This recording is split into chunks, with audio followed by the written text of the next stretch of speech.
I need y'all to make some noise for Mr. Nolan North!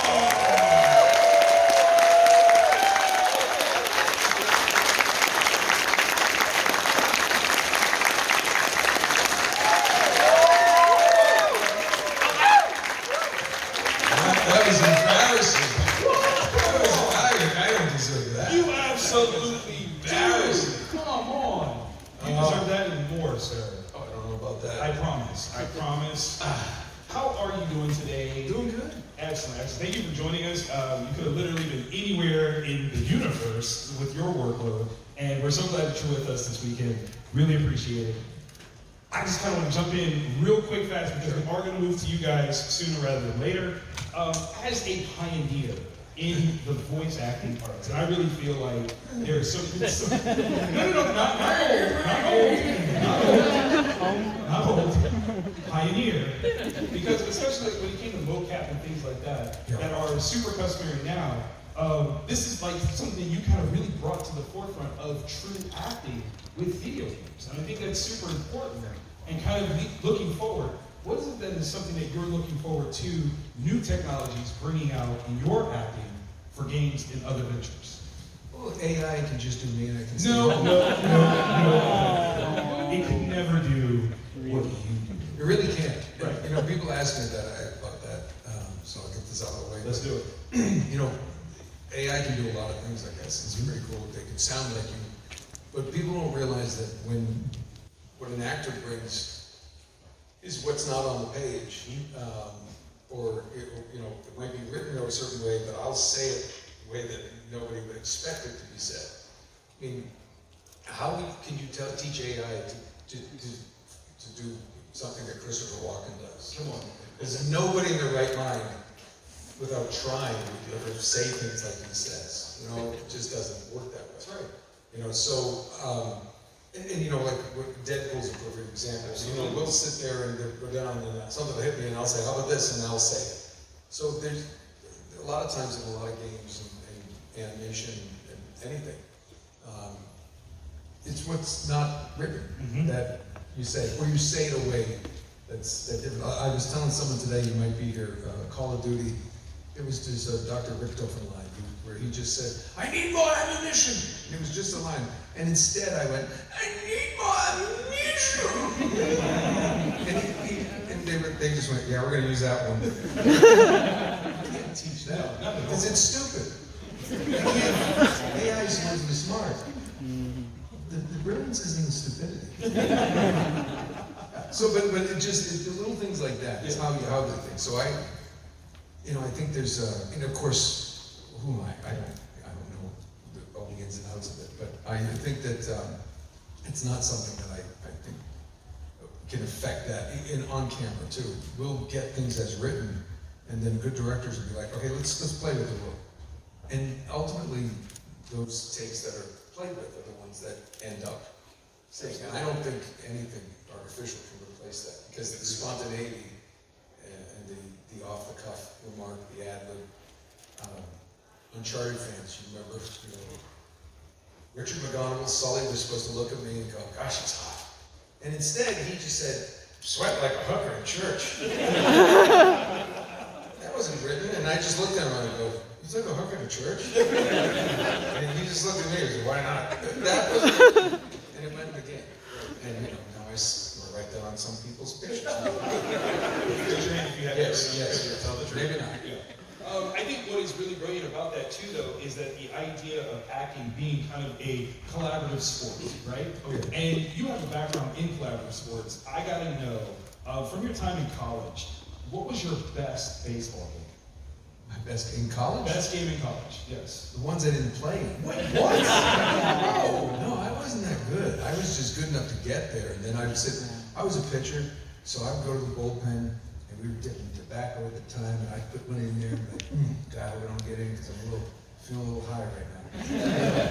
And the funny thing is, I would be doing voices and cutting up with the guys, and honestly, we were ranked 4th in the country at one point, and I'm just going, it's on TV, I'm like, oh, please don't let me go into that. And you kind of, at one point you start, I'm not kidding, you start sitting there going, I'm supposed to do. Okay. I'm grateful for it. It was a great experience and everything. But yeah, I mean, I was kind of we had such a good team. I was that kind of middle relief guy. So I think I came in against, I don't know if it was Clemson or somebody, and I got like there was one out, and I came in, I got 2 groundouts, and then we brought in the guy who threw 100. I'm like, okay, I'm done. And so there you go. So I got 2 groundouts, and I sat down without making a fool of myself. That's when you know it's not meant for you. When you're sitting there going, please God, okay, just please don't let him hit this hard. So I'm much happier doing what I do now. That's good. But has your baseball, tactics, skill sets, athleticism really affected how you act moving forward? Obviously, no. I mean, I think the great thing about sports, for me at least, is I do look at any production I'm on like a team, and I get all the praise. Look at that picture. Right. That's not Nolan North, by the way. Well, that's Nathan Drake. But the thing about it is, although it is my face, that was a 3-hour scan of my face on his skull. It's creepy as hell. But it really is. You get on set, the producers are the manager, the producers are the owners of the team, the directors, the head coach, the manager, and you have your teammates, and this is a huge collaborative effort. I mean, this game couldn't have been made without like Amy Hennig, who created it. It came out of her head, and we, yes, we did a lot of.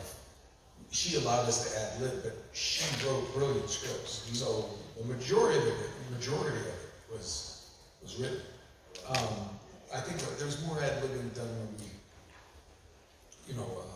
we did something called Chasing Picture, where it was the only one I've ever worked on that's done this. I don't know why more don't. But okay, so you have the mocap scenes, right? You have the in-game cinematics that we did on set.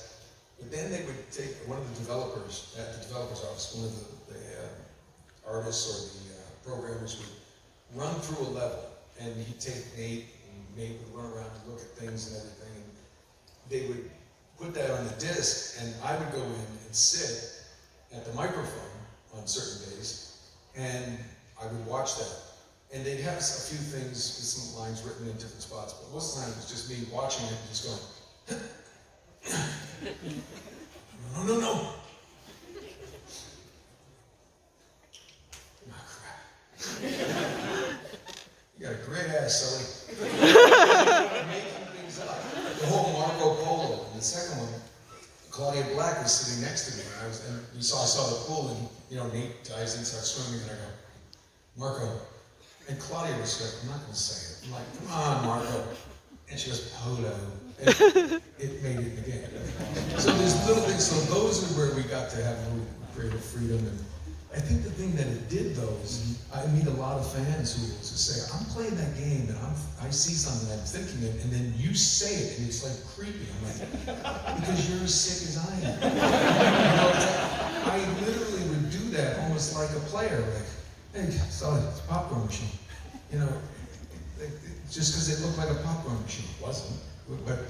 And they left it in there. That's awesome. But it took the whole group to make it. And it was, and the games are like that. Animation's like that. But it was special. It was special. And to be one of the first to be able to do motion capture, back to your original question that I just skipped over. No, you're good. I did my first motion capture. It's called NBA The Life. And I played the Jerry Maguire sports agent to the player character. And I mean, they had, I was from the on-camera world, so I was like, I memorized my scripts and everything. I got there, they had cue cards on these posts all over the place, because everybody else wasn't. And, if somebody bumped into the framing of everything, they had to take 45 minutes to recalibrate the cameras. But I had so many big friends of mine going, why do you want to go do that? You gotta put on the suit, you gotta go down to San Diego, it's crazy. I'm like, because they're paying me. I'm like, oh, I don't want to do that. And I was like, yeah, I'll do that. And anybody, if you're here, you have kids, you do that. I got paid pay for kids. And if you're kids, you're expensive. Yes. But it was, I just loved, you know, I think I've heard this kind of stuff before where you don't ever think you're doing something new, you know, because you're in it. And then, you know, I look back after 25, 30 years, remember when I've been doing this, people are like, yeah, pioneer. I'm like, I am? Yes. And I was like, I've never saying that. I told my wife that one time, I'm like, yeah, pioneer. She goes, you kind of are. I'm like, well, she goes, you're getting old. I've done this a long time. I'm like, oh yeah, I mean, she was like, it was the first game that did that. You did the games before that helped you get that. And it was like, I remember going, I started getting a reputation where other companies would call and say, hey, we heard you did this. We want to try this new thing. So I'd be like, it wasn't even a game. I would just go in and get paid to go in and we're going to try. This one company tried to start the first facial capture. And they literally had tiny little things they glued on my face. Well, as an actor, if you sit there and you go, listen, we can't do it. No! And then they all come off and then they have to come back and glue them on again. It was just, they quickly learned that wasn't going to work. So it was just funny. And now then they ended up, you know, then you had green paint on your face, right? And finally they had something that was almost like infrared, so it didn't look like it was wearing anything, but then if you look in the monitors, all the markers are there, and they wouldn't wipe off. So it's pretty cool. It's way above my pay grade. I don't know how it works. But the cool thing is, again, collaboration is the beauty of it, because I'm there to do what I do best. They're doing what they're doing best. You know, people ask me about like the on-camera stuff. They're like, well, how do you know this? I'm like, I just go in and play the scene. There are cameramen who have been doing this longer than I've been doing it. They know how to get it. Like, well, how do you have to get your right side? I'm like, they'll tell me where to go. It's pretty much easy. It's like, you get there and you turn and talk to them. You know, and as long as you know where you're going, then you just make the scene work. Yeah, they make the scene work. I just do it, and they're like, great, we got it. You did? Cool. I don't know what I did. But You brought the magic. That's I think in all the work that you've done, the final collaborator are all your fans out here. So I want to offer you guys a chance to ask a question. So we've got a microphone right here. Feel free, very carefully, line up. Don't be scared. You're in a safe place. You're good. semi-safe. Semi-safe. That's right. Voice of a lot of people. Guys, pictures. Tell us. Gotcha. That's it. Tell us your name and your question. Yeah, my name is Matt, and it's a pleasure seeing you here today. My question was, given we were talking about ad-libbing earlier and that, and was there ever, whether it be Uncharted or another project, where ad-libs or character choices that were made on the spot changed like the arc of a character or the storyline that happened during that project that they saw, or was that? One of my favorite things, it wasn't my ad-lib, but Graham McTavish, great actor, Dwallin in the Hobbit movies, Preacher, he's done everything, Outlander. He was Lazarevich in the second game. During that game, he and I became such good friends that they made him Charlie Cutter, Nate's best friend, in the third game. And in that third game, in London, you know, right in the opening, as they're running away, they have to go down this narrow passageway. And on the mocap stage, they would put, it's called a C-stand, and they would tie like pool noodles on it, just so we had a reference point, and you know, you could touch it, you know, you knew where you were going, so everybody stayed in line. And you made like a corridor. And for some reason, Graham just started going through, and we had a lot of fun on this project. And just for fun, he said, okay, it's all be over soon, or all be over soon. And everyone laughed, what is he doing? I just thought, you know, he's a tough guy, and it'd be kind of funny if he's, you know, claustrophobic. And Amy went, I love it, let's do it again. Fast forward months later, that ad-lib that he did, if you remember the game, everybody played the game, he gets drugged by the bad guys. Yeah. And they had this one level where you have to fight your friend. Yeah. But you can't hit him or you lose the level. So it's evade. You have to move and push him away and just until he calms down. the impetus for that fight, they had to go through another narrow passageway, drugged the claustrophobia, that became the impetus for that scene. I don't know where it would have come onto, but that's what a testament to Amy and her writing, because unlike a film, if you're doing it an on-camera film, there's a script. You get the script, 120 pages, whatever, you read the script, this is what we're going to do, and you know, there's some movement in there and some changes.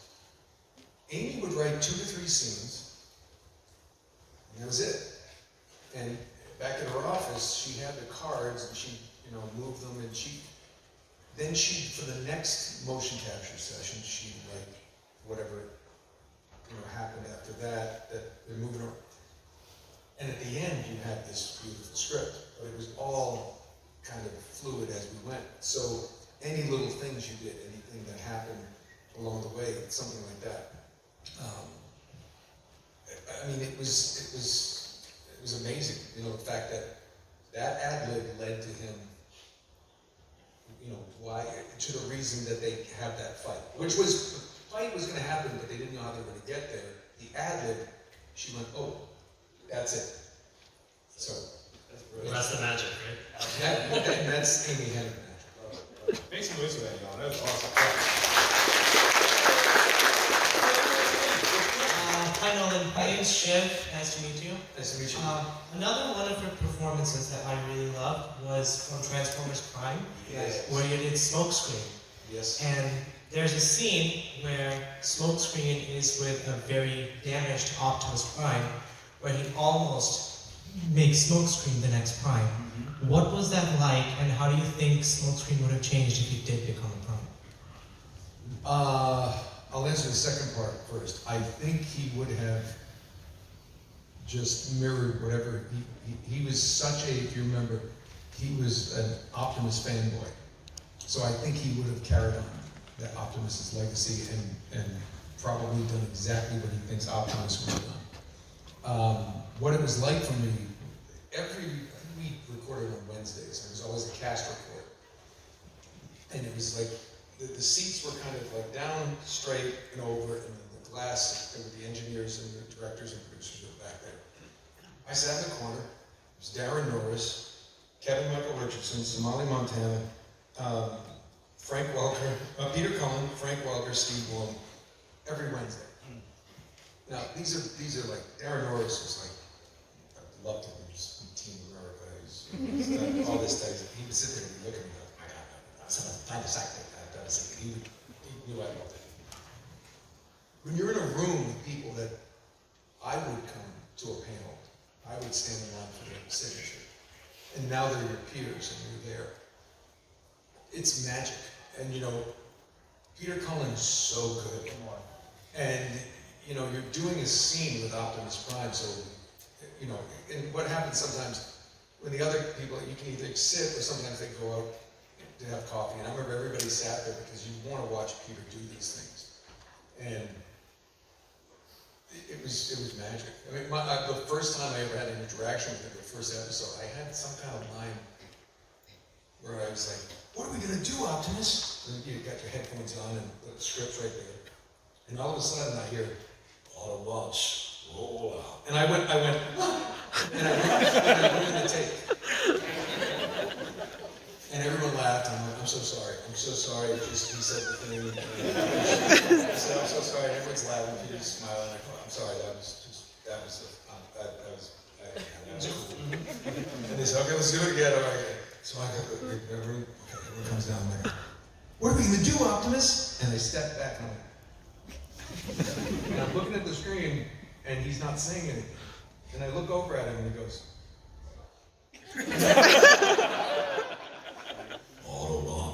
And you did it. I was like, so anytime you're in a room with greatness like that, it was just awesome. Thank you. 6-year-old you was so happy. How about I was like 30-something. Before we go to the next question, I am curious, if Smokescreen had become Prime, what would his name have been? Optimus. Optimus. I don't know. I think, you know, he loved Optimus. this prime. He didn't want to be a prime, so it's like, if he had to be, you know, he would have been unprepared. It could have been the downfall. You know? I mean, Or he could have risen to the yeah, he could have risen to the occasion. It depends on what the writers wanted to show. Hello, what's your name, what's your question? My name's Curtis. I had a question about the motion capture process. Sure. When you're doing your takes, if you mess up a take, would you do the whole action again with the motion, or would there ever be a case where it would make sense to just go back and voice over the motion capture to save time, or? I don't make mistakes.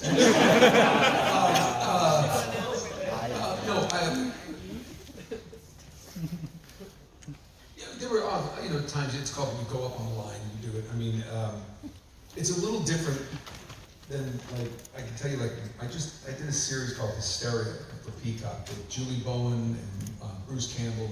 Yeah, nobody saw it because Peacock didn't advertise it. 91, 92% Rotten Tomatoes though. It was good. Really good. I'd be doing a scene with Julie, and you know, we'd say in the line, and blah, blah, blah, it's like, hold on, and then it's like it's on your coverage. And I'm like, no, that's not gonna be, sorry, hold. No, we can't do that. You could literally, they reset, you know, and you just do it. Motion capture is a little different if it just, we didn't go back and just do the words, because we captured audio on the set. We did, the first game was all, we ADR'd ourselves, but 2, 3, and 4, and Golden Abyss, it was all, we had these little hats on these, and the mic was this little lab mic like on your head, which was strange because when we did the voiceover stuff in studio, they put the same cap on because they wanted the same sound from where your voice catches it. No, if you went up on a line, if you missed it, depends on where you are in the scene, but we would go back and do the whole thing over, or you can, sometimes you can pick up that section and then they can stitch it together. But the other great thing about it is everyone was so good, everyone was so prepared. And another thing with the testament to Naughty Dog and Amy is we would go in on Thursday from 9 till lunch. We would just read the scripts back over and over to each other, change line here, you know, Sully, why don't we give Sully that line, I'll take this, and Amy would make changes on the fly. And then we'd have lunch, and then we'd go on to the motion capture stage, and we would block the whole thing. So when we came in Friday, we spent the morning getting all set, getting calibrated, and it was like the next day, you're doing it. So there really weren't a lot, we had such good people, a lot of people who, like myself, Graham, Claudia, Richard, Emily, started in theater. And motion capture is very much like theater, except it pays better. But you know, so everybody was really prepared. And again, we might be doing 2, 3 scenes a day. That's nothing. You know, and that's why it would take 2 years for the next game to be released, because we took that much time. And a lot of it, it's expensive to take that kind of time, but you know, the product was worth it. So. Thanks, Chris. Hello. What's your name and what's your question? Hey Nolan. Hey. I'm Ethan, and this sounds like a Transformers Prime question. Sure. So originally in concept art, we learned that Ral was originally going to be smokescreen. Did you know that going in, or was it like, hey, I'm smokescreen, and or the chance would be like Return Transformers, like those characters and are different. Who was this? Brown? I didn't know that. I don't think it would have changed. You audition for things, they tell you you get it, and then you go in and you get the script, and it's, you know, I know they told me what the character's all about, what he's like, his background, and he's just like a new, you know, he's the rookie on the team, and he's a fanboy. What I was saying earlier is, I was kind of a fanboy of everybody anyway, so it's kind of an easy thing to kind of, you're saying it wasn't acting. I'm not a good actor. I just was in a room with friends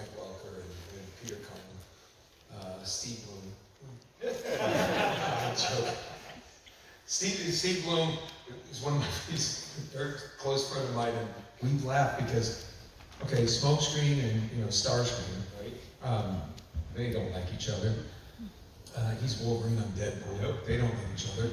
Our first animated series together was Wolverine and the X-Men, where Wolverine and Cyclops, I played Cyclops, they were always battling and hating each other over Jean Grey. And then it's Call of Duty and Rick Topher and Dempsey, and they hate each other. We've made a career as good friends hating each other. And it's worth it. Absolutely. It's worth the money. But yeah, no, I think, I didn't know that about Starscream, but I don't think it would have changed anything that I would have done. It's just, again, it was so written so well, they knew exactly what they wanted to do and where it was going to go. And as an actor, it's pretty easy just to follow that lead. And again, with that cast around me, it was like, I'm going to look really good with these people. Yeah. Awesome. Thank you. Appreciate that. Thanks. Hello, what's your name? What's your question? Hi, I'm Tommy. I grew up playing zombies, so I absolutely love Rick Doffin. Perfect. I'm a good person. I didn't know you can get back to the games as well, so I would just like to know if you have any fond memories of what it was like working with Treyarch for those games. I worked with him Tuesday. I had fond memories this past week. Yeah, no, it's great. The zombies, I believe, was just like, thought, man, it'd just be a one-off kind of fun thing. And thanks to you guys, it blew up. And Rick Tobin's one of my favorites, just pure voiceover-wise to do. Because, he started all really crazy and campy, and then they made it more serious, and there's all these iterations. People say, what's your favorite map? I'm like, I'm so lost, don't ask. and they would explain what happened, and we'd all look at each other like, you get that? I don't get that. Let's just say the lines, we'll figure it out. But when you work with your friends, and it was Tom Kane, Steve Bloom, Fred Tatasciore, and me, and the funny thing is, I think they had us record together once, and it was supposed to take 2 hours, it took 4 because we were just cutting up and just getting ridiculous and laughing, and nothing got done. So from then on, it was like, you guys need to be separated, like children. And so it's like, no, Billy can't sit next to Mark because they disrupt the class. We disrupted the class a lot. But I just think it's a testament to what they wrote, how interesting the stories were, and what each of us brought to our specific characters. And this is the first time where I'm able to actually say, yeah, they're all been back together. I've been at so many of these Comic-Cons, and people are like, I know Rick Tobin's back, are the others going to be back? And I'm like, yes! And I'm going, I really don't know, I haven't talked to the guys, and I would love that, So now I can say, yeah, they're back. The trailer was released, and it better have been. Yeah, so It was yeah. released, right? And I know what's coming, and if you're not playing, if you're a COD Zombies fan, and you haven't been playing, you should pick it up, because what's coming, I've seen it, it's great. Awesome. Thank you. You bet. Oh yeah, it's great. Hello, what's your name? What's your question? Hello, my name is Sean. Hey, Sean. So I've been a fan of Uncharted for a while, and Nathan Drake is definitely one of my favorite characters in all of Mine too. Yeah. And I always thought in the movie that Tom Holland is a bit of a weird casting choice. So I wonder how you feel about Tom Holland. I thought he was great, and the thing is, you have to understand that movies don't get made unless you have a movie star. It's just the way it is, and they got 2. And what I really liked about it is Sony said, we don't want Nathan Drake to look like the game's Nathan Drake. And it was really flattering. They said, you guys made 4 great movies. If we try to encroach on that, we're going to end up like every other video game where people go, it's not like my game, that they're trying to look like my game. Because you're Nathan Drake when you're on the stick, not me. It's you. And when you ask somebody to sit passively for 2 hours going, I wouldn't have done that. You say it doesn't sound like him, it's not Nolan, whatever. But Nolan North isn't going to open a blockbuster movie yet. I'm working on it. I got ideas, I got irons in the fire. got some stuff. I do have some stuff. But, but they said that the games never, where was Drake in his 20s? And then they can make their own franchise of movies, knock on wood, you know, and do it. So he's a fan of the game. He's incredibly athletic. My favorite story when I met him when we did the cameo, he was saying, they showed me the footage, behind the scenes footage of him jumping from the crates. And they put him on a wire, and they had crates and these cranes, and one would do this, and the other one was twisting like this, and he was really jumping from one to the other. And you know, then they CGI out the crane, obviously, so those things look like they're flying. He said, yeah, it was 4 days, and it was just, I was battered. It was like, you know, it was harder than doing Spider-Man. He said, did you have to do that? I said, yeah, 4 hours on mocap, so you jumped into pads. I looked at him and said, gotta work harder. You gotta work smarter, not harder. And he was like, I'm like, yeah. So I got the easy part of that, because I had to do the jumps, but then I land, and then they could take me halfway, and then he crunches into a box. It was like easy. So yeah, I think that if you're ever bored, there is a audiobook, the novelization of the Uncharted movie that I narrate. I got to do that Antonio Banderas. I did Chloe. You know, you have to say, and then Chloe said, "No, man, we can't go that way." You know, and then I did my Mark Wahlberg, you know, kind of thing. It's not very good, but it's Boston. And then I didn't do Tom Holland. I just did Drake. It was weird. Then I had to read my own cameo. But here's the point. That is this long. The movie's this long.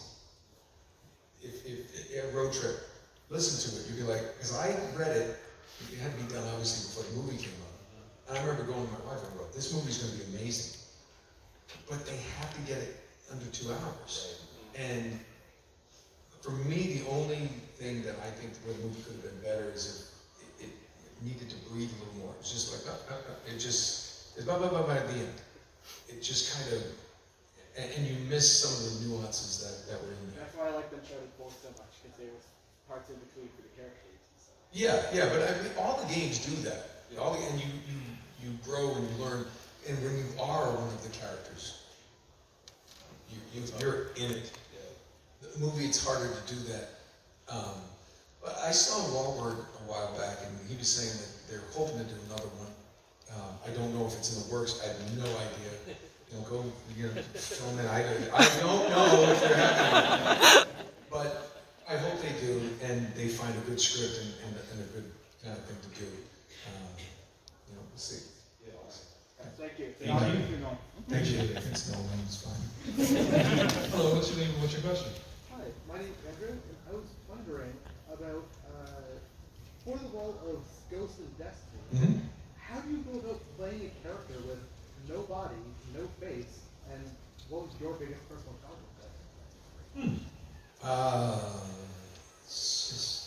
They write things and they say it. When I took over the Ghost, it was they just wanted to make it more of a companion character rather than just a guide. And as you know, it's a live game. So for me, it was just about the funniest thing for me was that you have these, you know, adults in a room going, okay, now how much emotion would he have to show if he's a robot, he's an artificial intelligence, and the plan was just slowly to build it up to like when Cade 6 dies, you know, Ghost shows anger, and you know, like, and everyone's like, well, how much anger do we have? You know, it was a very fine line. But as for like, he has no face, it's a character. I've played a Viking Beavers in a Nickelodeon cartoon. Wonderfully done. Unsky. He was really good too. But Unsky, you know, it's like, I'm not a Viking Beaver. It's not about that. It's just, it's the connection between the characters. And what I try to tell actors that something I've learned is, whenever you're doing anything, whether it's voiceover or on camera or a play, don't play a character. Play the scene. Just play the scene, because the scene, the collection of other scenes makes a show, a film, a game, whatever. That's the most important thing. It's not, if you try to do something cool, it's like, well, then you're not being the character, because maybe the character's not cool. Ghost is written beautifully. The interactions, the other actors are great. Gina Torres, Keith David.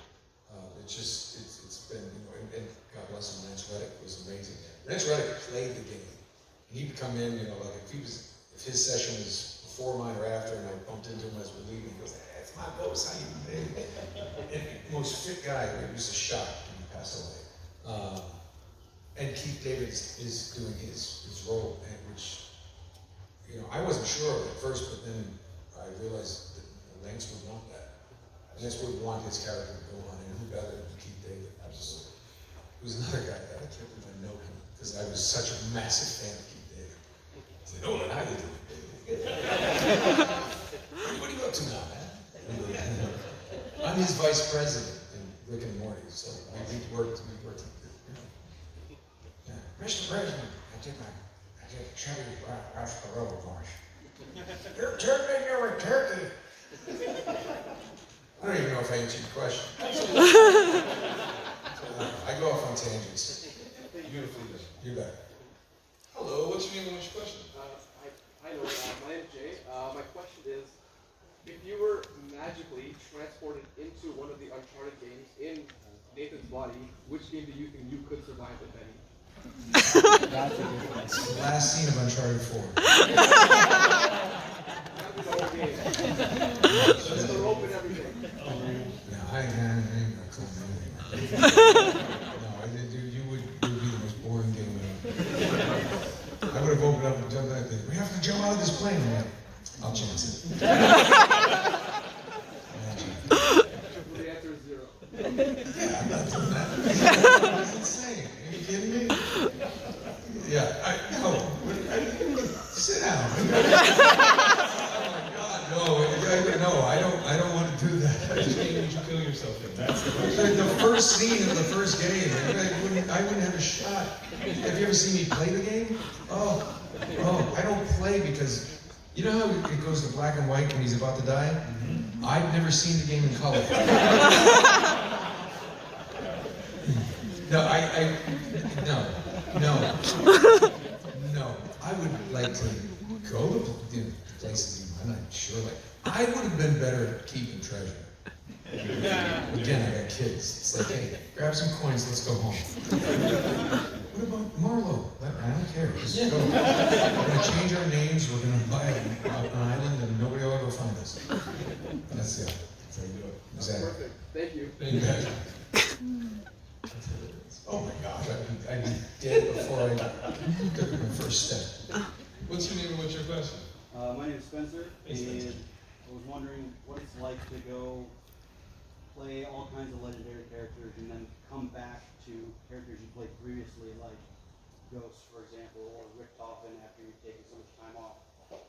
And then, will you ever come back as Desmond? Call Ubisoft. Let's all go get in a van and go to Montreal and knock down the doors. Would love to do Desmond again. It's a game. You can bring him back. In Valhalla, he speaks at the Tree of the Seagull. And I said, so he's alive? They're like, he's not alive, but he exists. I was like, you guys are weird. No, he's in the ether. So I'm like, oh, like Neo now? What is this? So he could come back. My on-camera reps are going to campaign for the. We're going to try to get into conversations with the new Assassin's Creed series, TV series.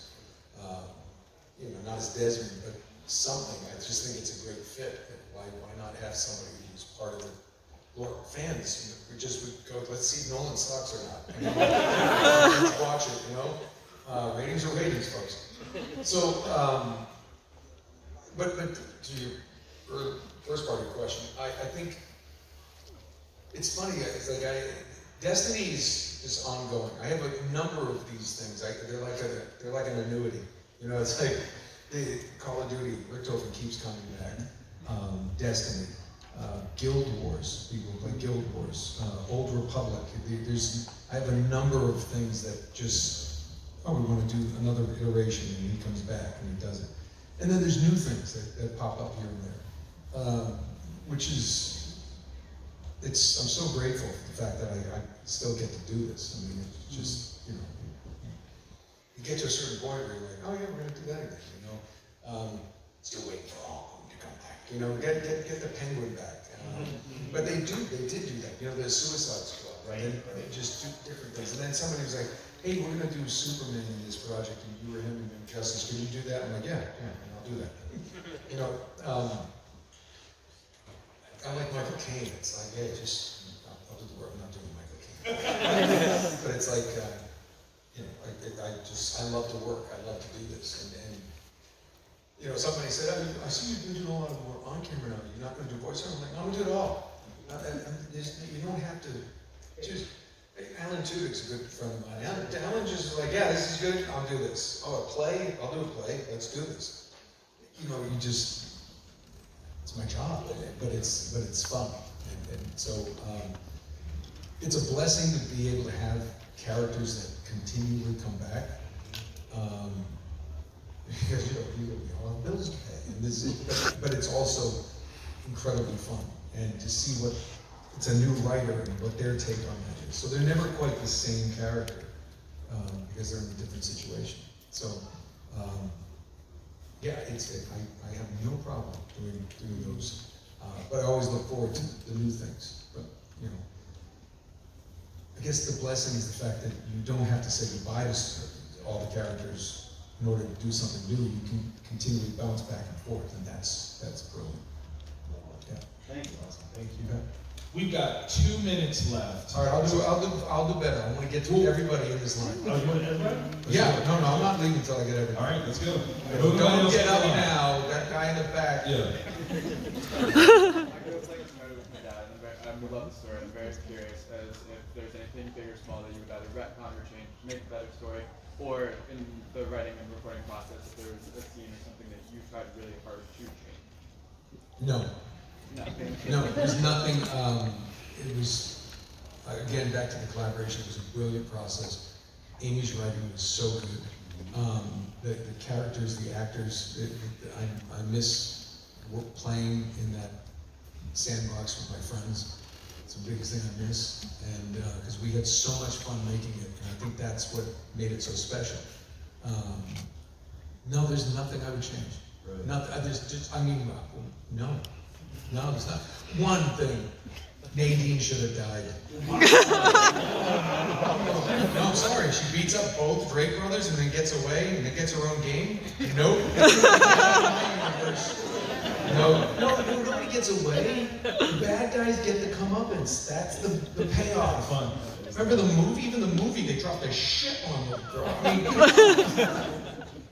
could she have survived that? No, but no. Yeah, that's there you go. There's the one change. She should have died.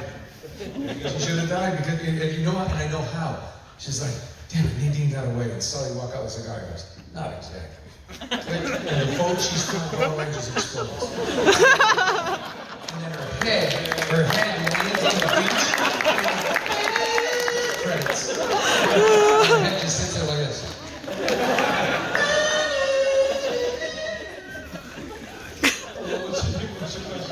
It got dark.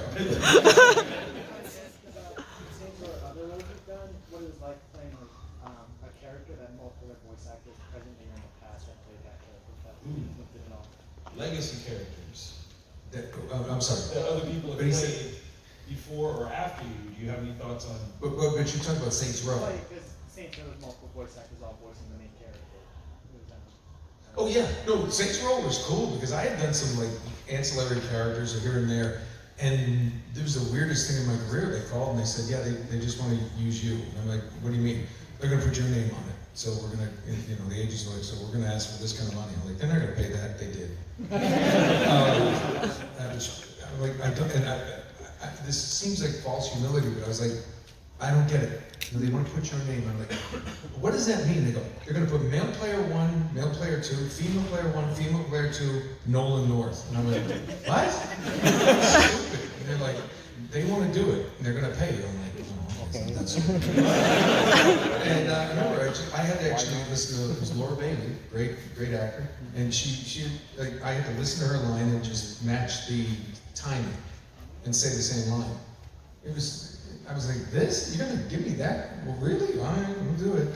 But so it was, but it, you know, it's not about me, it's about the game, and that's what they wanted, and people like it. So, yeah. Thank you. You bet. Hello. Hi.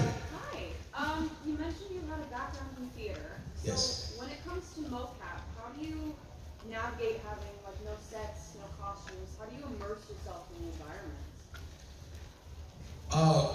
Well, if anybody's done theater, there's something, black box theater is the same thing. So what do? And the great thing about Gordon Hunt, Helen Hunt's father, who was a legend at Hanna-Barbera, but he had directed theater for years. He's a theater director.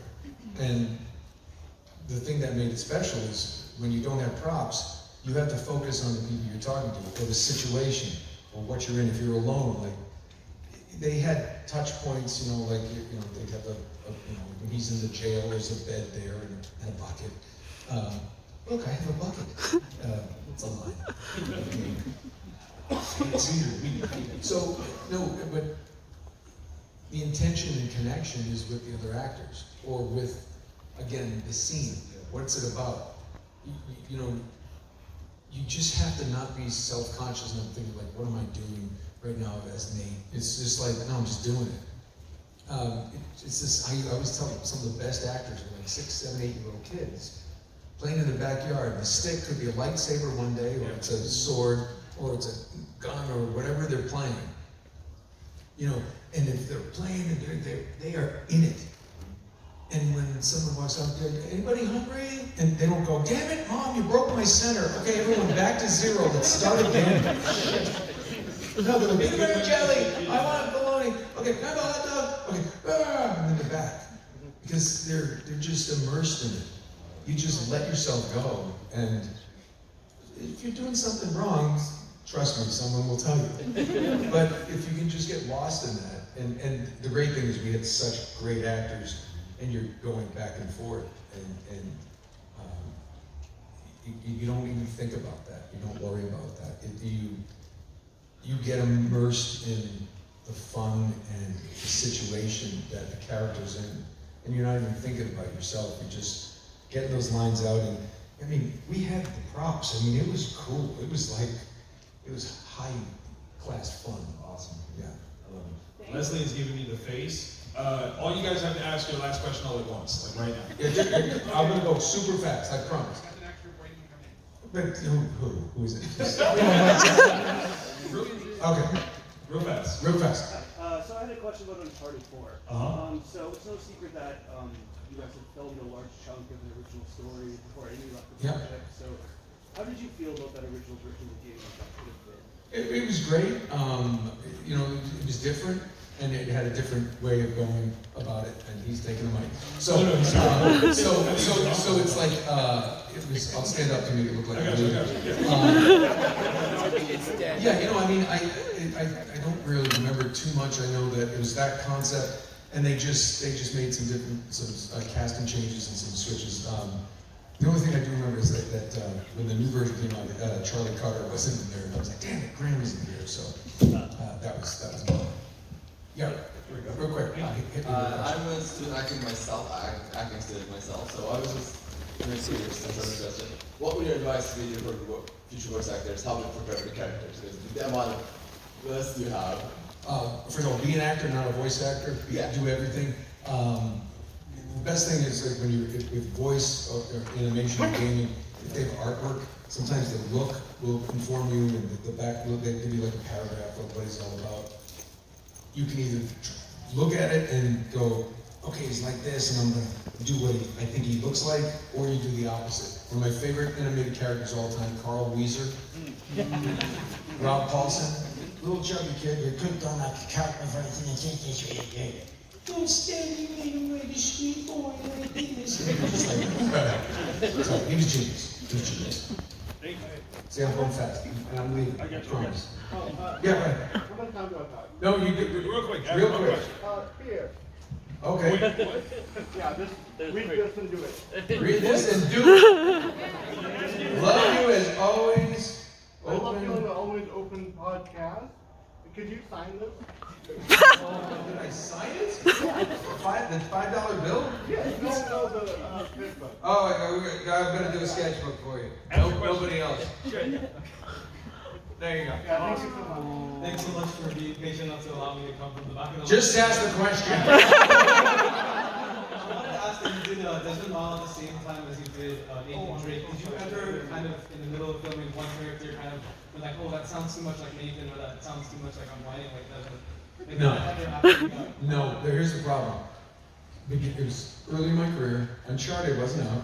We were doing Assassin's Creed. We did a thing called Shadow Complex. We did another thing, and nobody, Prince of Persia, and Dark Void, and none of them had come out. And then they all came out at the same time, and people went, this guy sucks, he sounds the same in everything. Nobody asked me to do anything different because the other ones, they all blew up at once. So, not my fault. Not my damn fault.